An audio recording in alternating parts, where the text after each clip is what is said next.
Considéré comme une période de privation et de méditation, le Ramadan est en effet le nom arabe du 9e mois de l'année lunaire.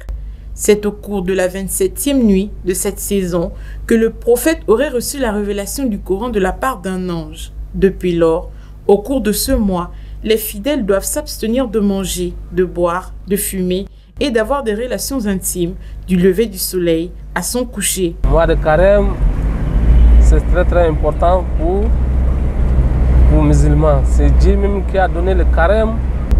C'est très important, ça satisfait le corps, ça fait même, tu perds même le poids dans le corps, ça te donne de santé pour le corps. C'est une bénédiction quoi.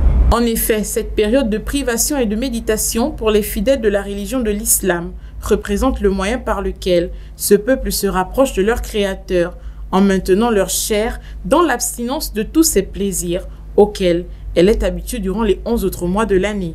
Quand tu n'es pas l'habitué de ça, c'est là ça doit te fatiguer. Quand tu es l'habitué de 1 an, 2 ans, 3 ans, tu fais, le corps sera l'habitué, même en dehors du mois de carême.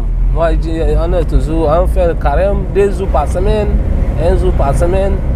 Tout ça là pour l'habituer avec quoi. C'est sacrifié pour les musulmans. Un musulman, quand tu pries, tu ne fais pas le carême.